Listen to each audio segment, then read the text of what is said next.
Começa agora um programa que traz tudo sobre o livro mais lido em todos os tempos. Apresentamos O Som do Livro.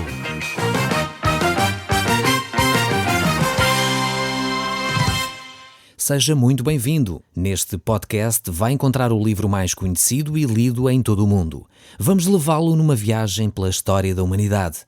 Este é um audiolivro para si, para a sua família e sociedade em geral.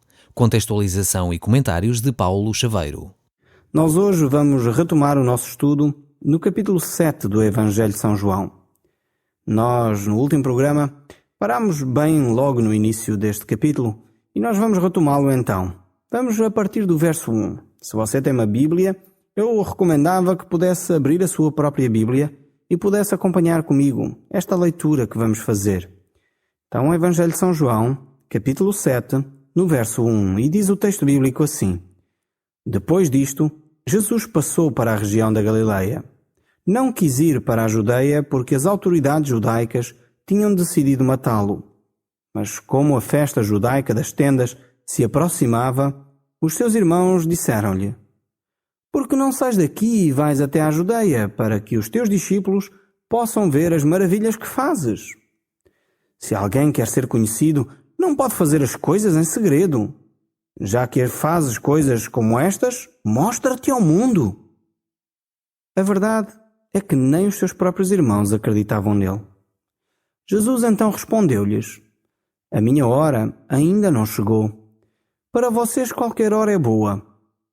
O mundo não tem motivo para vos odiar, mas a mim odeia-me, porque eu mostro-lhe que as obras que eles fazem são más. É interessante ver este texto aqui, onde Jesus Cristo aqui é confrontado com os seus irmãos. Eu não quero alimentar em primeiro lugar polémicas nenhumas em termos se Jesus Cristo tinha ou não irmãos de sangue.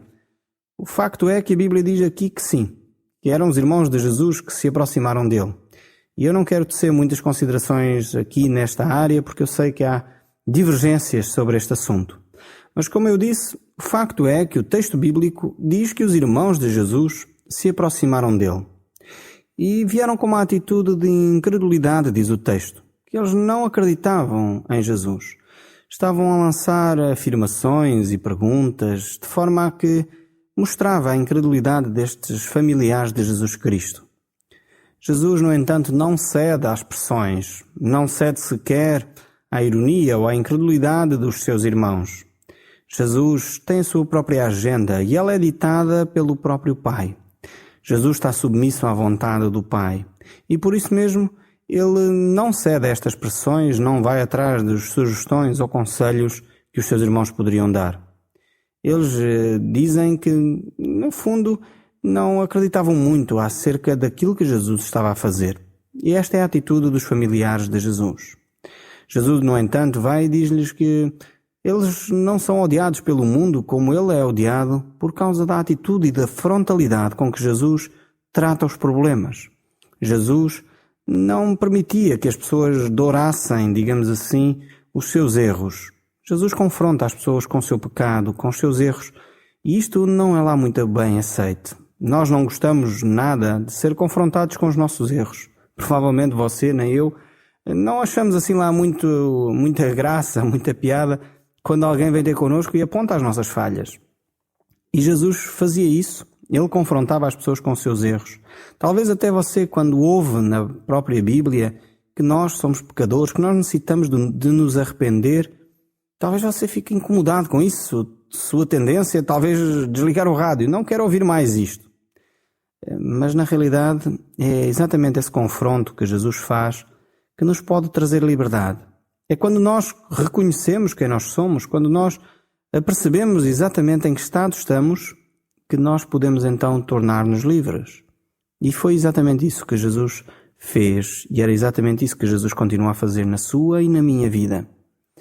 Então diz o texto bíblico, voltando aqui ao verso 8, vocês vão à festa, eu não vou, porque a minha hora ainda não chegou.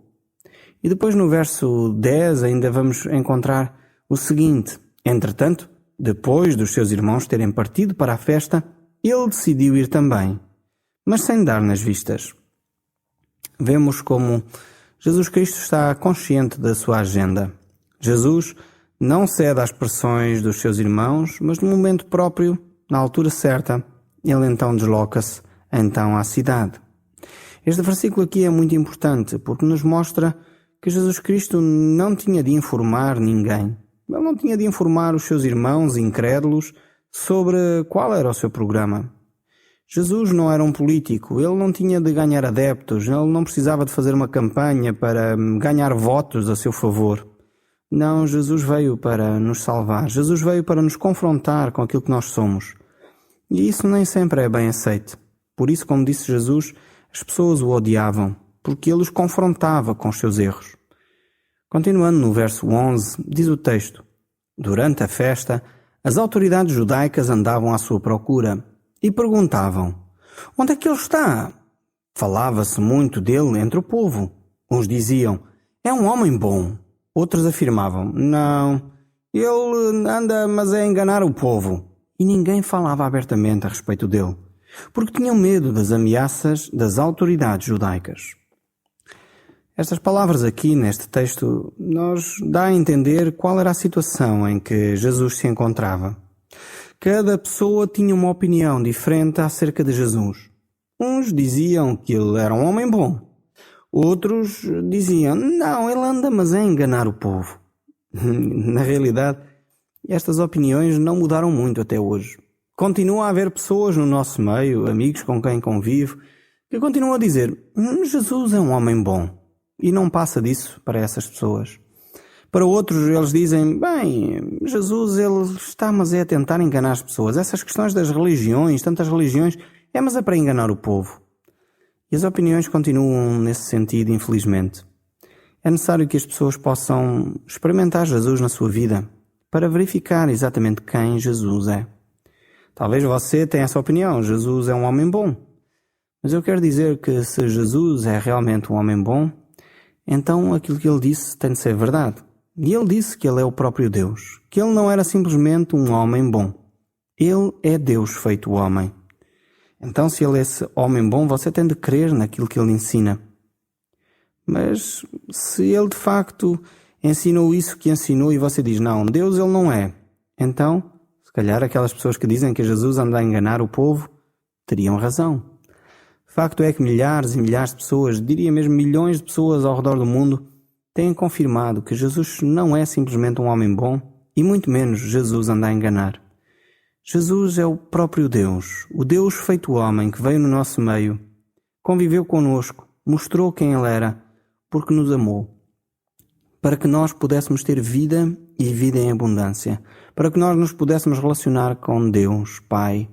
Ele veio ao nosso meio, ele veio ao seu encontro. E isso é uma experiência que você pode ter neste momento, entregando a sua vida a Jesus, deixando Jesus conduzir a sua vida. Não uma religião, não é isso que eu estou a desafiar a ter. Eu não estou a desafiá-lo a uma nova religião. Você continua na sua igreja, onde você está, na sua comunidade, mas olhe para os ensinos de Jesus. Viva os ensinos que Jesus tem para lhe dar. E dessa forma você vai experimentar Jesus na sua própria vida. Havia aquelas pessoas que estavam ali e consideravam Jesus um homem bom. Havia os outros que achavam que não, que ele enganava o povo, mas havia aqueles que também estavam e amavam a Jesus e por isso temiam em falar acerca de Jesus. Temiam por causa das autoridades judaicas. Eu quero dizer que, infelizmente, ao longo da história da humanidade, muitos que têm assumido ser cristãos, seguir a Cristo verdadeiramente, têm sofrido perseguições tremendas, têm sido presos, apedrejados, têm sido lançados às arenas, têm sido queimados vivos, infelizmente, porque simplesmente reconhecem Jesus como seu Senhor e Salvador. Por isso, não tenha medo de dizer aquilo que você sente no seu coração. Não tenha medo de falar acerca da sua experiência com Deus. Infelizmente, às vezes, por causa da tradição, das formas como encaramos a vida espiritual até, por vezes temos receio de dizer que, olha, eu ouço o programa, O Som do Livro, eu estou a aprender da Bíblia. Temos receio que os outros nossos amigos nos vão pôr de lado, talvez zombar até connosco, dizendo: agora tu ouves dessas coisas. Mas não tenha receio de encarar a fé, não tenha receio de encarar a sua espiritualidade, pois você sente no seu íntimo a paz que ela traz ao seu coração. Mesmo apesar de, talvez como estas pessoas que seguiam a Cristo, tinham receio de falar, mas certamente nós temos muitas vantagens em poder dizer àqueles que cruzam connosco o amor que sentimos por Deus e aquilo que Deus tem feito no nosso coração. Nós vimos que Jesus Cristo vinha então ao templo de uma forma secreta, evitando o convívio com o povo. Ele fazia isso porque ainda a sua hora não era chegada. Não era por receio, não era por medo, não, mas porque a agenda de Deus ainda não se tinha cumprido na sua totalidade. Vemos ainda no verso 14 o seguinte: já a festa ia a meio, quando Jesus entrou no templo e começou a ensinar o povo. Os judeus estavam espantados com o seu ensino e diziam: como é que ele sabe tanto sem ter estudado? Vemos os judeus maravilhados com a sabedoria de Jesus. E eles questionavam-se onde é que ele teria adquirido tanta sabedoria. Eles conheciam um pouco Jesus. Eles sabiam que ele não tinha estudado em nenhuma escola teológica da época. Ele sabia que ele não tinha seguido a escola dos fariseus ou dos saduceus, que eram, enfim, escolas de ensino religioso naquela altura. E, ao mesmo tempo, eles apercebiam-se que Jesus, de facto, tinha grande sabedoria, grande autoridade, e não falava como os demais escribas ou como os líderes religiosos da sua época. Jesus Cristo tinha a sua sabedoria vinda do próprio Deus. Aliás, foi o próprio Deus que criou o homem, a sua sabedoria, a inteligência, a capacidade para o homem adquirir conhecimento. Foi Deus que fez todas essas coisas.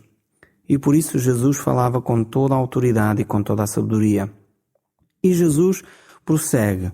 Respondeu-lhes: a doutrina que eu ensino não é minha, mas daquele que me enviou. Se alguém estiver disposto a fazer aquilo que Deus quer, pode julgar se a minha doutrina vem de Deus ou se eu falo só por mim. Esta continua a ser uma prova interessante para nós fazermos. Você e eu, está disposto a aceitar este desafio de Jesus? De provar se o ensino que estamos a dar aqui neste programa é ou não de Deus? Como é que isso é feito? É através da vivência que nós temos dos ensinos de Deus, do pôr em prática aquilo que Jesus nos diz. Jesus diz no verso 17: se alguém estiver disposto a fazer aquilo que Deus quer, pode julgar se a minha doutrina vem de Deus ou não. Então, esta é a única forma da pessoa testar o ensino de Jesus, é viver os ensinos que Deus dá. E ao mesmo tempo que experimenta, verifica se é verdade ou não. Ao mesmo tempo que põe em prática, confirma na sua própria vida, assim, olha, afinal funciona. Afinal, os ensinos que Deus dá funcionam mesmo. Quando Jesus diz: buscai em primeiro lugar o meu reino e a minha justiça e todas as outras coisas vos serão acrescentadas, como é que nós vamos saber isto? Só experimentando. Quando a Bíblia nos diz que nós devemos amar o nosso próximo como a nós mesmos, quando a Bíblia diz que nós devemos bendizer aqueles que nos maldizem, como é que nós vamos saber se isto é verdade? Quando nós experimentamos. Então, quando você começa a falar bem daqueles que estão a falar mal de si e começa a ver a bênção que isso traz à sua vida, então você vai poder dizer: olha, afinal a Bíblia é mesmo verdade. Afinal aquilo que Deus diz realiza-se mesmo. E é só assim, pela experiência, que nós podemos confirmar se aquilo que Jesus ensinou é ou não verdade. E continua ainda a dizer a palavra de Deus: o que fala só por si procura a sua própria glória, mas aquele que procura a glória de quem o enviou diz a verdade e não há falsidade nele. Não é verdade que Moisés vos deu a lei? Mas nenhum de vocês a cumpre, porque me querem então matar. O povo respondeu: está doido? Quem é que te quer matar? Jesus disse-lhes: curei um doente num sábado e ficaram espantados. No entanto, vocês fazem a cerimónia da circuncisão dos vossos filhos ao sábado. Segundo a lei de Moisés, ele vos deixou. Aliás, já antes dele, os vossos antepassados a praticavam. Pois bem, se vocês fazem isso, mesmo ao sábado, para cumprirem a lei de Moisés, por que é que se irritam contra mim por eu ter curado um homem num sábado? Não deviam julgar segundo as aparências, mas sim segundo o que é justo. nós vemos que os judeus de facto estavam a perseguir Jesus Cristo por causa daquela cura. A cura daquele homem que tinha 38 anos de idade e já estava ali naquele tanque em Betesda à espera de ser curado. Não sei se está lembrado desta história que contámos há poucos dias atrás. Jesus curou este homem e o povo ali ficou tão irritado, tão indignado com o facto de Jesus ter feito bem a este homem num dia de sábado, que a partir daí decidiram que queriam matá-lo. É interessante que os líderes religiosos não estavam a entender absolutamente nada acerca das orientações que Deus tinha dado na lei. Jesus tinha de facto curado aquele homem num sábado, mas o problema não era esse. O próprio povo praticava a circuncisão no sábado. Então, se podia circuncidar alguém num sábado, será que não se poderia fazer bem a outra pessoa? Jesus sugere que esses judeus que pensavam dessa forma, era melhor que eles entendessem o que é que a lei queria realmente dizer. Não ficarem tão preocupados com o cumprimento rigoroso da lei, mas com cumprirem o espírito que a lei tinha. E o espírito da lei era que o sábado deveria ser um tempo de descanso para a adoração a Deus. Não impedia que a pessoa fizesse boas ações àqueles que estavam ao seu redor. Era verdade que a lei falava para não se fazer obras ao sábado, mas isso era para que as pessoas não trabalhassem sempre sem descanso. Porque, infelizmente, nós começamos a verificar que quando uma pessoa não descansa e trabalha sempre sem descanso, o seu corpo não aguenta. Então o seu corpo começa a reagir a esse tipo de situação, começa a produzir adrenalina em excesso e começa então a ter sintomas que alguns estudiosos já intitularam de workaholics, pessoas viciadas em trabalho, pessoas que necessitam daquele estímulo de adrenalina para se manterem ativos. E quando descansam, então começam a ter sintomas de dores de cabeça, mal-estar. E isso é um sintoma de pessoas que já não se estão habituadas a descansar. E a lei de Moisés, o próprio Deus, dizia: isso não é bom para vocês. É necessário que o ser humano tenha um tempo e uma vida equilibrada. Um tempo para a adoração e uma vida equilibrada entre a vida familiar, a vida profissional e a vida espiritual. E era esse o sentido da lei. Mas estes fariseus aqui, por causa de Jesus ter curado num sábado, estavam indignados e queriam então matar Jesus. Vamos voltar aqui ao texto no verso 25 e diz: alguns dos habitantes de Jerusalém começaram então a perguntar: não é este o homem que querem matar? Como é que ele agora fala diante de toda a gente e ninguém lhe diz nada? Será que as autoridades se convenceram que ele é o Messias? Mas nós sabemos de onde é que este homem vem. E quando vier o Messias, ninguém sabe de onde ele vem. É interessante como o povo se contradiz. Por um lado dizem que Jesus é doido porque está a falar que o querem matar e na realidade não o querem matar. Por outro lado, alguns dizem: não, sabemos que o querem matar, mas como é que não fazem nada agora? Então é esta contradição aqui no texto bíblico, não contradição do texto, mas contradição no texto das pessoas que olham e não sabem muito bem o que pensar. Inclusive, o próprio pensamento do povo estava errado. É interessante dizer que eles não sabem de onde o Messias vem, mas o Velho Testamento fala com clareza de onde o Messias procederia. O profeta Miqueias citou que Jesus, ou o Messias, nasceria na cidade de Belém de Judá. Então, estes judeus aqui eram pessoas religiosas, mas muito mal informadas. Eles não conheciam as Escrituras. Aliás, o próprio Jesus já tinha dito isto, que eles erravam, pecavam, não conhecendo as Escrituras. Porque se as pessoas conhecessem a Bíblia, conhecessem as Escrituras, certamente errariam muito menos. A minha sugestão ao longo deste programa é exatamente isso. Leia a sua Bíblia. Procure aquilo que a Bíblia diz. Não acredite simplesmente por ouvir A, B ou C. Olhe para a sua Bíblia e tire as suas próprias conclusões. Infelizmente, vezes demais, vamos atrás das opiniões de um líder religioso, vão atrás das opiniões de este ou daquele porque o gostam de ouvir falar. Olhe para a sua Bíblia. Conheça a sua Bíblia. E é isto que Jesus quer também para si. O verso 28 continua: Jesus continuava a ensinar no templo. Ao ouvir tais palavras, exclamou em voz alta: então vocês sabem quem eu sou e de onde é que eu venho? Pois digo-vos que eu não vim por minha própria iniciativa, mas por aquele que me enviou realmente, e vocês não conhecem. Eu conheço porque venho dele, e por ele fui enviado ao mundo. Procuravam então prendê-lo, mas ninguém teve coragem de lhe deitar a mão, porque a sua hora ainda não tinha chegado. Vemos mais uma vez como Jesus Cristo continua a falar com toda a autoridade, dizendo tudo de uma forma frontal. E não lhe puderam fazer nada porque o seu tempo ainda não tinha chegado.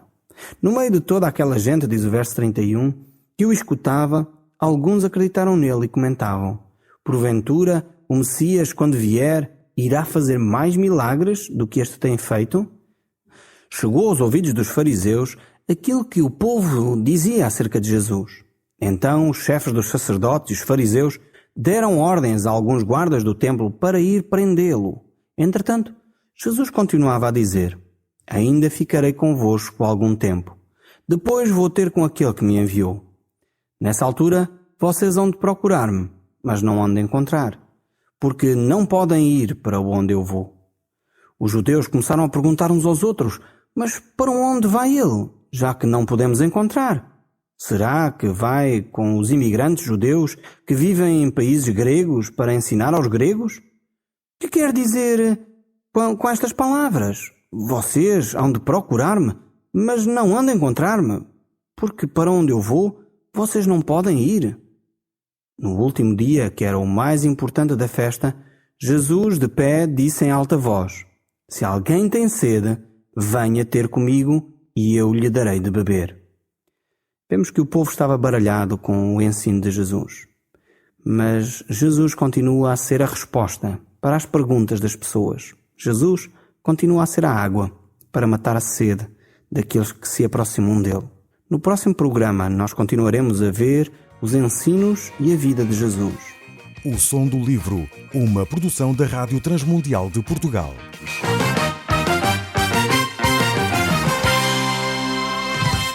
RTM. Conhece todos os nossos programas em rtmportugal.org.